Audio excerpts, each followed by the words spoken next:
Man, we are pre-gaming to the max. I'm going to be here with John Macon Gillespie, and we're going to be talking about this Ole Miss football game versus the Alabama Crimson Tide. But let me just say, as this game gets closer, I just get into a ball of nerves because it just hits you. You're playing a team filled with 4- and 5-star players. What if they actually play like 4- and 5-star players? Anyway, this is the Locked On Ole Miss podcast. You are Locked On Ole Miss, your daily podcast on the Ole Miss Rebels, part of the Locked On Podcast Network, your team every day.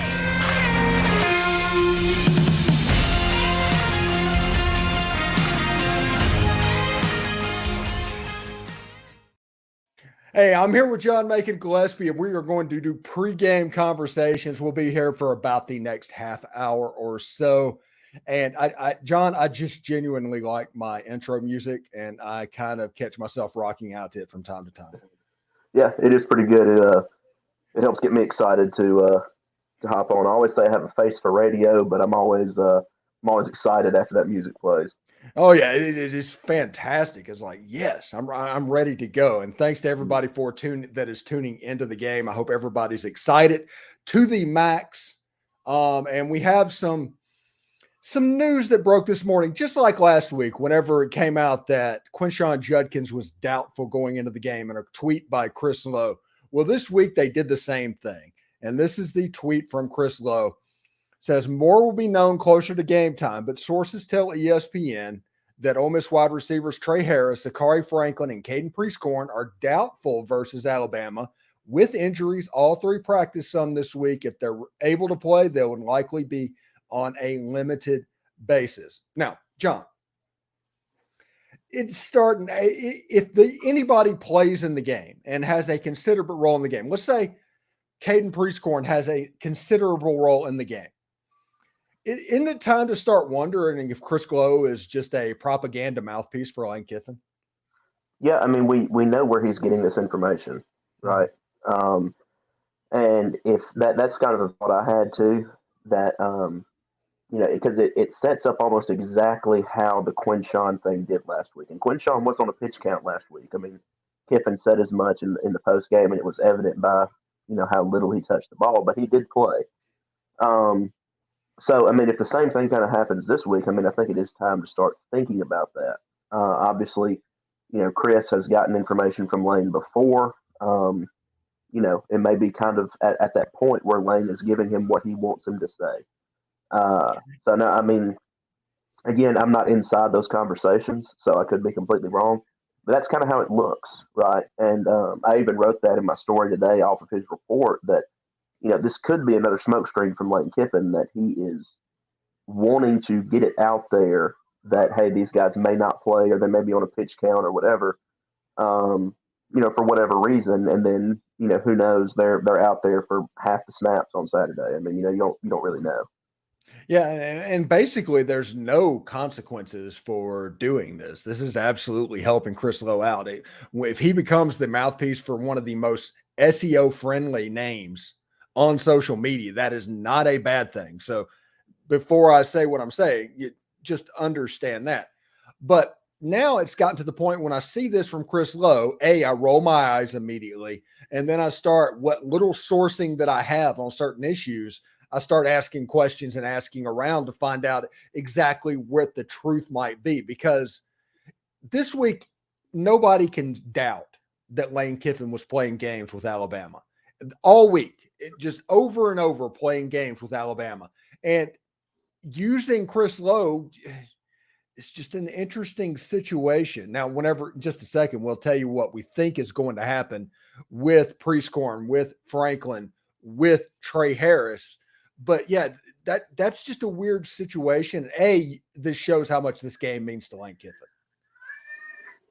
Yeah, no, I mean, I agree. And it is evident that he was, I don't know if poking the bear is the right phrase, but that is pretty much what he was doing this week. I mean, he's Lane Kiffin. I mean, it is kind of what he's going to do. But at the same time, he really doesn't have much to lose by doing that, in my opinion, because if he loses the game, okay, fine. I mean, you lost to Alabama on the road in the SEC, okay? if you win, I mean, that's that's a boost for him having done this all week. So he's kind of playing with house money a little bit. Doesn't really have anything to lose by doing that. And from Chris Lowe's perspective, I mean, I think you're right that if a head coach is feeding you information, and he did say doubtful. He didn't say, hey, these guys are not going to play. Yeah. He didn't say they are out. So I mean, he kind of has that as a caveat that he can use to say, hey, I said they were doubtful. I didn't say they wouldn't play. So I mean, even if they do play, it doesn't mean his report was inaccurate, because it just sounded like it sounds like they may not play. He didn't say, hey, they're not going to play. So I mean, it's kind of smart for both parties, I think, especially in the way that the internet and social media kind of drives journalism today. I think it's kind of smart both for Kiffin and Chris Lowe. Yeah, quite interesting. And if you actually look at what's probably actually going to happen, I think it's been reported elsewhere. I'm not exactly sure where. I'm not trying to play any games here, but it looks like, just like we thought, Caden Prieskorn and Zakhari Franklin is going to go, and Trey Harris will be on a limited pinch count, is what we're looking like. And I double checked that with sources close to Trey Harris, who said that it's a game time decision, and they're not going, if he can hurt it worse, he's not going to go. They're going to be careful with that because you have a whole season ahead of you and you can't blow it with LSU just the next week. So that's what I'm hearing on my end. What are you hearing on yours? Really silence. I haven't heard much, but I mean, to me, it does make sense on things that we heard earlier in the week about them practicing, that they would at least attempt to go this week. And, I think it kind of makes sense, and it's actually really good for Ole Miss because, in the way I look at it, because this offense has not been, outside of the first half against Tulane, this offense has been pretty good. I mean, they've scored, I think, the second most points in school history through 3 games, something like that. So I mean, it's worked, but getting weapons back like Prieskorn, who in camp was designed to be a red zone threat for this offense, and Zakhari Franklin, who was like preseason All SEC, that helps a lot. That's kind of an understatement going into Tuscaloosa to have those guys back. And that's something that Alabama hasn't seen on film yet, what those guys can do because they haven't been on the field. So I think that's a boost in Ole Miss's hat, to go into this thing with those guys coming back. A little bit of an element of surprise, a little bit having them back on the field.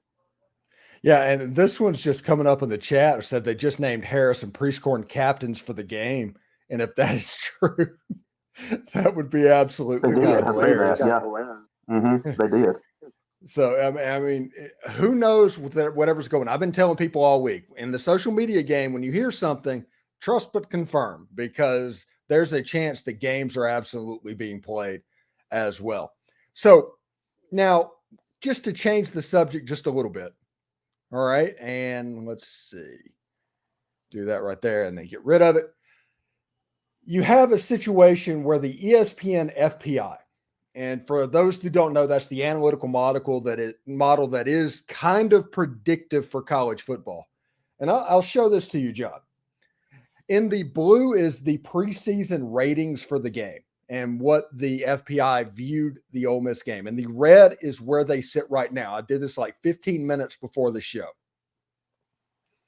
Ole Miss is a probability favorite in 10 of 12 games. The only ones they're not is Alabama and Georgia, but those have gone from Alabama being a 89% probability winner to a 66% probability winner and a 69% probability winner. And there's no toss-ups in the game that Ole Miss is supposed to be in there, except for that LSU game that has Ole Miss as a 52% chance of victory. I think this is an interesting situation. The analytics love this team. Yeah, and I think it's interesting how this kind of fluctuated since the season started. Because I mean, obviously, you'll see things as the season goes on that change your opinion about certain teams, and analytically as well. But I mean, that bodes well for Ole Miss, right? Because I mean, if you asked most people coming into the season, about Ole Miss's schedule, they would say that, there's probably two guaranteed losses. That's Alabama and Georgia. You're going to have some toss-ups in there like you normally do. But the games that were guaranteed, in quote, guaranteed losses coming into the year, now are starting to look more and more winnable as we hit week 4. And that includes this one in Tuscaloosa today. And even the one in Athens that's coming up down the road. So things are trending in Ole Miss's direction. If they can get healthy and stay healthy, I think that's going to be a big boost. And honestly, I think today we're going to learn a lot about this team because, and I'm not just saying that, I think today we're going to learn a lot about this team because it sounds like they're going to have some pieces back that we thought they would have in fall camp. And seeing what they look like after that is going to be big. Yeah, the thought that Ole Miss is 4th in the nation in scoring offense, averaging 52 points a game, and they're missing 3 key pieces that we thought were going to be key pieces in August, you just have to wonder, what are they going to look like when those guys come back? And you have Trey Harrison, you have Zakhari Franklin, you have Caden Prieskorn. When Caden Prieskorn comes out, by the way, everybody wants to give up on Michael Trigg, but that is likely going to mean that Michael Trigg gets to move out and play wide receiver type stuff, to where he can be a true flex tight end and you don't even have to worry about him blocking. So the offense has a chance to be more dynamic. Quinshon's going to get a little better when that happens. I mean, there's just a lot of stuff to be excited for as an Ole Miss fan right now. Yeah. And, that's something you had talked about in the preseason, having Prieskorn and Trigg on the field at the same time. I'll be interested to see if we see that today. We may not see it today, but I do think that we'll definitely see it as the season goes on, as Prieskorn gets more and more acclimated to game action if he does, in fact, play today, and that's what the signs seem to indicate. I think that's something I've been excited to see that since that was a possibility you brought up, and kind of looking at how the offense was, shaping out. I think that makes sense. Yeah, it's something pretty cool. And, turning our attention to this game today, I listened to, I've got the Locked On Bama show. We're talking about keys at the game, which, by the way, Caleb Odom is supposed to be there. And, it's an Ole Miss Alabama competition. So if Ole Miss picks off a win, you're doing it in front of basically his eyes. So that would probably bode pretty well for him. But this Alabama team, they're coming to this game as a 7-point favorite. The over-under is sitting at 55.5. And the most popular single game parlay right now on FanDuel, John, you can get an alternate spread of Mississippi minus 1.5 with Jaxson Dart plus 225 yards passing, with Jaxson Dart plus one plus touchdown passes, and Jaxson Dart plus 25 yards rushing. You can get that with a $10 wager wins $58.50. That's plus 584. That's the most popular parlay for this game. Okay, so what you're saying is I should create a FanDuel account and go do that? Is that what you're saying? Because I like that. Yeah, I think they said 139 people have placed this bet.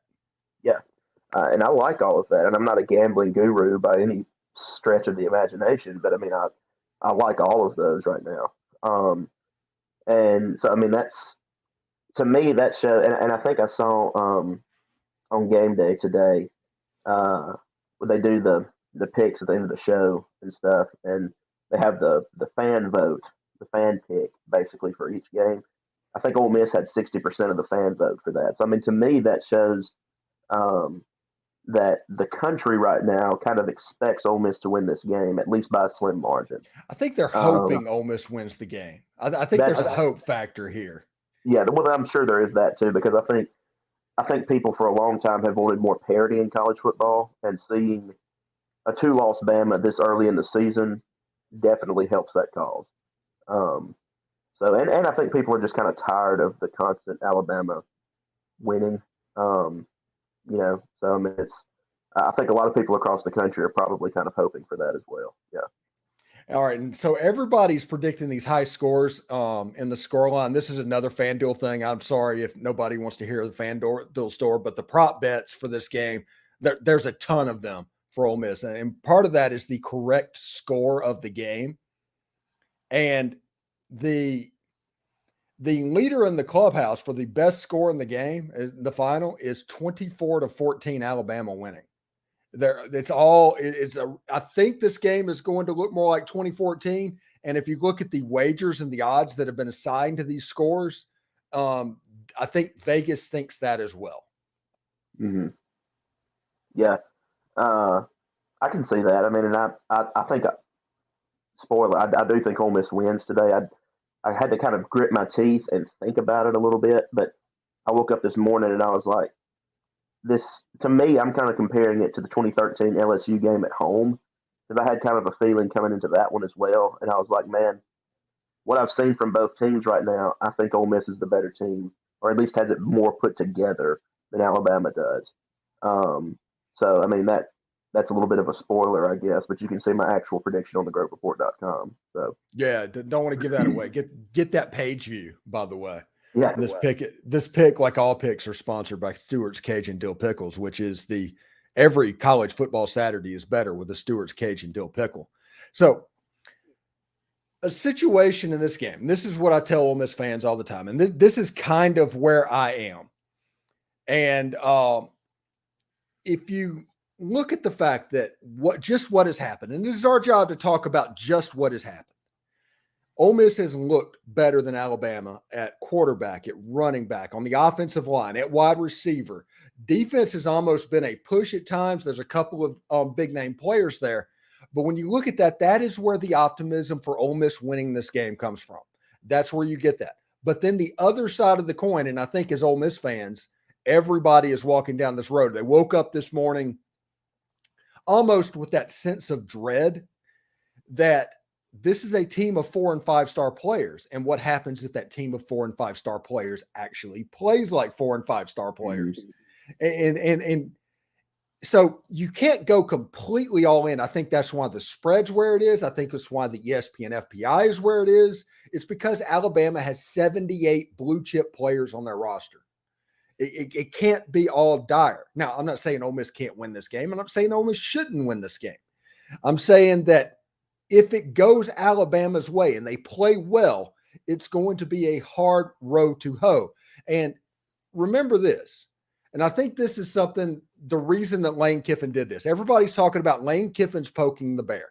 No, beating South Florida 17-3 and losing to Texas at home poked the bear. You are going to get the best of this Alabama team. If you would have left it alone and played overly respect the tide, you were going to get the best of Alabama and you were going to catch it. At least this way, maybe you can agitate Bama a little bit. You can get them a little bit out of their comfort zone. You can make their situations that they're having to deal with a little bit worse.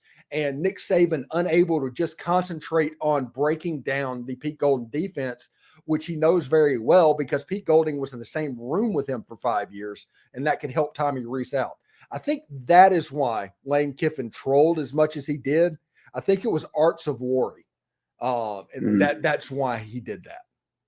Yeah, the mind tactics, the game within the game, a little bit, so to speak. I mean, that's kind of what he's become known as being a master of doing those little things. And really, I think most of his tweets, I mean, there are some where it's just simple retweets, but I think most of his stuff there's a message within the message a little bit. Like the Taylor Swift song this week. That was a message within the message, because Kiffin likes Taylor Swift. That's something that he would potentially tweet anyway. But that song choice, the emoji choices in particular, I mean, it's obvious what he's doing there. Yes. So I mean, it's obvious that he's trying to get into their head a little bit, to play those mind games and really have any kind of advantage that he can, because he knows there's 4 and 5 stars on the other end of that sideline as well. So I mean, why not try to have every advantage you can when you hit the road? Yeah, and it's a situation. I expect the key to the game, and this is rocket science. This is why I get paid the big bucks. I expect Jaxson Dart to be the key player in this game. I expect him to be the reason that Ole Miss wins this game. And the reasoning is every situation that Jaxson Dart has come in, every question that Ole Miss fans and Ole Miss has had for Jaxson Dart, he has answered. Even against LSU, he didn't play bad. He didn't play great, but he didn't play bad. Against Jaxson Dart, he's going to come in. The environment's going to be, let's say, weird. It's not going to be as jacked up as it could be. It is going to be fairly jacked up. And he's going to come in, settle down, use his legs. It's going to kind of look like old school Ole Miss and Alabama. Picture Bo Wallace and Chad Kelly running the football. I think his legs are going to be important. I think the Ole Miss receivers on the outside are going to make plays. And I think the star that is going to pop up in this game is going to be Caden Prieskorn. I think Q is going to be essentially a decoy, a distraction, because he knows that Alabama is going to be keyed on him. Yeah. I agree with all that. I think Jaxson Dart is, paramount in this game. To me, what I'm interested to see is, can Ole Miss contain Jalen Milroe on the with his legs on the other side.